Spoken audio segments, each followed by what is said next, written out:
सैया घूमे के बाजार, घूमे के बाजार। बड़ी मन करे हमार सैया घूमे के बाजार। अरे हमरो तो मन बहला दिया, बहला दिया। जिला देवरिया में हमके घुमा दिया, जिला देवरिया में हमके घुमा दिया।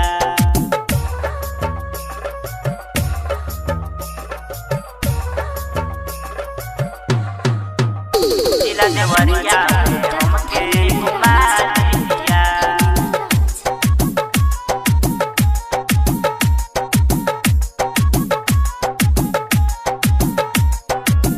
कोटवा से किनम राजा कनवा के बाली, कनवा के बाली राजा कनवा के बाली।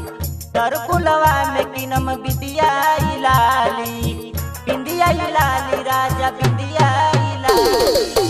कोटवा से किनम राजा कनवा के बाली, तरकुलवा में किनम बिंदिया इलाली, बिंदिया इलाली राजा बिंदिया इलाली।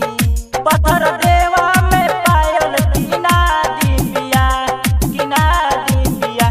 जिला देवरिया में हमके घुमा दिया, जिला देवरिया में हमके घुमा दिया।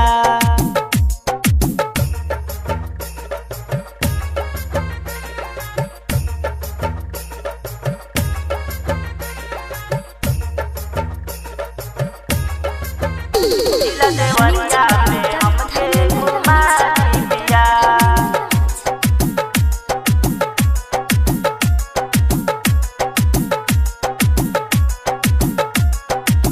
रामपुर के हवे मिठाई मशहूर हो, हवे मशहूर राजा हवे मशहूर हो। खाए खातिर भिड़िया लागेला भरपूर हो, लागे भरपूर राजा लागे भरपूर हो। रामपुर के हवे मिठाई मशहूर हो, खाए खातिर भिड़िया लागे भरपूर हो, लागे भरपूर राजा लागे भरपूर हो। तरकुलही मंदिर दर्शन करा दो पिया, करा दो पिया। जिला देवरिया में हमके घुमा दो पिया, जिला देवरिया में हमके घुमा दो पिया।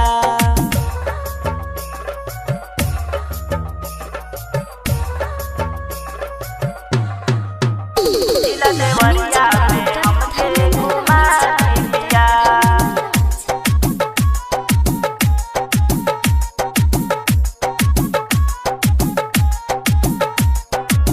सुनिए नीरज पिया जन भर माओ, जन भर माओ राजा जन भर माओ। जाके गोरखपुर से चूड़ी दिलाओ, चूड़ी दिलाओ राजा चूड़ी दिलाओ। सुनिए नीरज पिया जन भर माओ, जाके गोरखपुर से चूड़ी दिलाओ, चूड़ी दिलाओ राजा चूड़ी दिलाओ।